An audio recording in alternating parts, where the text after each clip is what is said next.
이제 압류 전 단계라고 보면 돼. 아직 압류까지 확정 판결을 받아가지고 즉 이제 권한을 확보해가지고 그 자산을 빼앗아가는 압류 유골이 많이 발생다고 하더라고. 도피할 여지가 있거나 은닉을 할 경우에 가압류를 많이 사용한다고 해.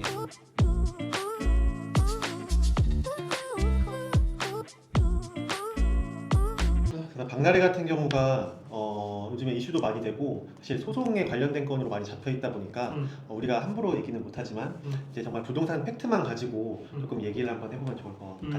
이제 요새 박나래 이슈가 너무 많아서 조금 조심스럽기는 한데 매니저가 근무를 할 때 어떤 불이익이라든지 뭐 여러 가지 좀 문제가 많아서 지금 소송 중에도 있고 매니저가 작년 12월 3일에 집을 담보로 해가지고 가압류 신청을 했고 작년 말에 이제 가압류가 인용이 됐어. 해결이 돼가지고 이제 인용이 됐고 그래서 1억에 대한 이제 가압류가 됐기 때문에 그걸로 해서 지금 박나래가 아마 뭐 법적인 싸움을 준비하고 있는 걸로 알고 있고 일단 오늘 얘기할 우리 내용은 이제 이태원 부동산 이제 박나래가 보유하고 있는 부동산 단독주택에 대해서 얘기를 해보려고 하잖아. 근데 일단 매입에 대해서는 되게 잘한 것 같아. 그래서 언제 매입했지? 21년도 경매로 낙찰을 받았던 걸로 알고 있고 경매 처음 나왔을 때 60억으로 나왔는데 박나래 같은 경우는 유찰이 되고 이제 48억까지 금액이 내려가 있는 상태에서 이제 55억 원으로 입찰을 해서 낙찰을 받았다는 걸로 알고 있어. 맞아. 2021년 6월달에 6월달에 아마 집행이 됐을 거고 그리고 그때 5명 정도가 경매 이제 입찰을 했는데 박나래가 낙찰을 받았다 하더라고. 금액은 55억 1,122만 원에 낙찰을 받았다고 하고 그때 이제 담보대출 받은 게 2021년 7월 13일에 하나은행에서 이제 돈을 빌렸대. 최대 담보 금액이 11억이라고 하더라고. 근데 그럼 사실 입찰가 대비해서 11억이면 비율 자체가 그렇게 높진 않아서 당시에는 그래도 뭐 꽤 현금 보유를 많이 하고 구매한 걸로 사람들이 많이 판단을 했지. 지금 입지적으로 봤을 때는 어때? 창원은? 경리단길에서 조금 더 위쪽에 있는 고급 주택 라인 쪽인데 나는 입지는 상당히 좋다고 생각을 해. 맞아. 거기 부근에 예전에 뭐 송중기라던가 뭐 여러 연예인, 유명 연예인들이나 뭐 사업가들, 기업가들이 많이 거주하고 있는 동네로 좀 유명했던 걸로 알고 있고 그 건물 자체도 단독주택에 되게 예쁜 형태로 되어 있는데 경제적인 문제가 좀 있어서 이제 경매에 나와서 입찰화된 사례잖아. 건물은 되게 잘 산 것 같아. 맞아. 나 혼자 산다 해서도 많이 나왔잖아. 그치? 그리고 거기 땅이 이제 166평에 건물 면적은 96평 정도 되는 방이 5개 되는 건물로 알고 있거든. 근데 지적도까지 내가 확인을 해보니까 옆에 있는 건물들 비교했을 때 엄청 크고 옆에 있는 건물들이 박나래 씨 토지를 많이 침범해 있더라고. 그래서 그것도 나중에 또 이제 뭐 사고 팔고 할 때 이슈가 될 거긴 하지만 그 정도로 땅이 넓다라고 이해하면 될 것 같아. 박나래가 경매로 집을 샀다라는 것 자체가 참 대단하다고 생각하는 게 경매라는 게 공인중개사무소 가가지고 물건 있어요? 매매계약 쓸게요가 아니라 이건 철저하게 권리 분석이라든지 뭐 입지라든지 앞으로의 미래 가치를 내가 분석을 해가지고 경매에 직접 참여해서 입찰을 하는 구조이기 때문에 굉장히 난이도가 있는 판이거든. 근데 박나래가 직접 이제 그거를 해서 낙찰을 받았다는 것 자체가 이분도 상당한 부동산 고수라고 생각이 들었던 것 같아. 일반적인 상황이 아니라 되게 안 좋은 상황에서 물건이 넘어왔고 그게 또 경매로 나온 거잖아. 그럼 경매를 낙찰받을 때 그 경매를 어떻게 그 물건을 살릴지에 대해서 계획을 세워야 되고 밸류업을 잘 시켜야 되는데 경매 매물 같은 경우에는 정말 좋은 자리도 나오긴 하지만 대부분 안 좋은 자리도 많이 나온단 말이야. 근데 그거를 수지 분석을 하고 상권 분석을 한 다음에 밸류업을 시켜서 직접적으로 뭐 수익을 맞추고 그리고 엑시트하는 방식도 많고 또 지금 같은 경우에는 직접 거주할 목적으로 낙찰을 받은 거기 때문에 원래는 낙찰가가 아까 얼마까지 떨어졌다 그랬지?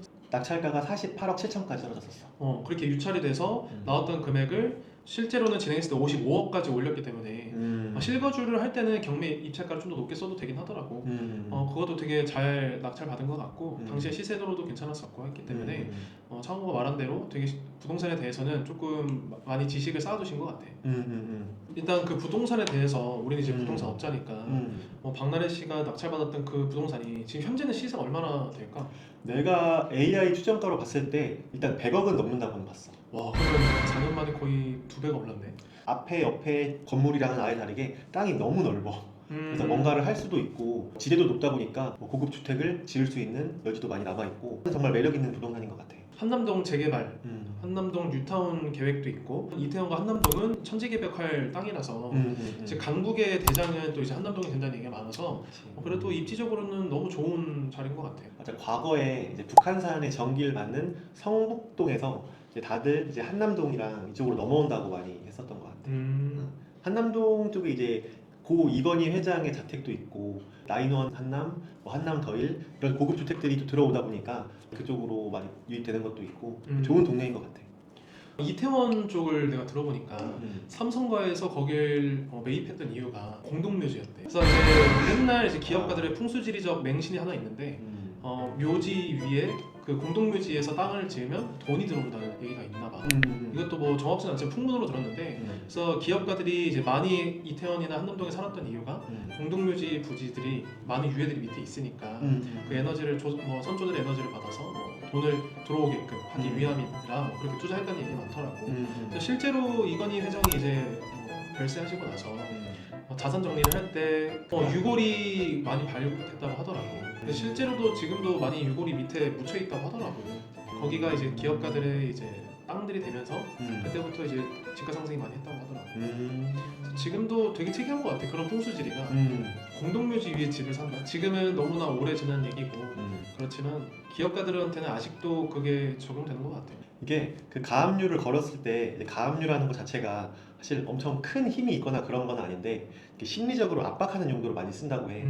게다가 내 집이라는 걸 이미 언론이 다 노출되어 있는 상태였고 등기를 확인해봤을 때는 이제 매니저 2명이 9천만 원만 이렇게 가압류를 신청을 했는데 이거는 건물 금액에 대비했을 때는 엄청 작은 금액이긴 한데 그걸로 인해서 이제 이미지가 많이 손상되었다라고 평하고 있더라고. 근데 확실히 이미지 타격이 엄청나게 생겼지. 나 혼자 산다라는 프로그램 하차하게 됐고 관련됐던 프로그램들조차도 다 하차를 하면서 지금 현재 뭐 어떤 활동을 못 하고 있는 상황이니까 박나래 씨 입장에서는 상당히 지금 엄청난 큰 타격을 입은 것 같고 그리고 아까 뭐 선순위 근저당에 대해서 그게 좀 이슈가 되는 이유는 가압류를 걸어서 지금 인용이 됐고 이게 어떤 문제가 돼가지고 건물이 경매로 넘어갔다. 그렇게 됐을 때 이제 배당 순위에 대한 문제가 좀 생기더라고.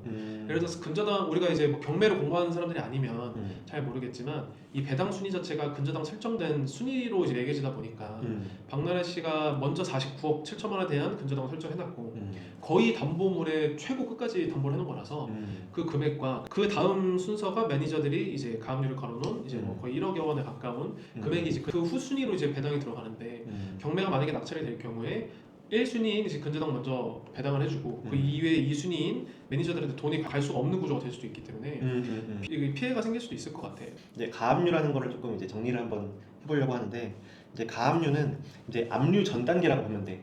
아직 압류까지 확정 판결을 받아가지고 즉 이제 권한을 확보해가지고 그 자산을 빼앗아가는 압류의 그 전 단계라고 보면 되고 아직 확정 판결은 안 받았지만 채권자의 자산을 지키기 위해서 채무자의 부동산을 압류를 거는 게 가압류고 이제 가압류의 특징은 채무자는 몰라. 채권자가 법원에 가가지고 가압류 신청서만 제출하게 되면은 이제 법원에서 그거는 바로 압류를 잡고 등기 올라갈 때 아는 경우가 많을 정도로 도피할 여지가 있거나 은닉을 할 경우에 가압류를 많이 사용한다고 해. 그래서 한마디로 저희 업계에서는 기습 공격이라고 하지.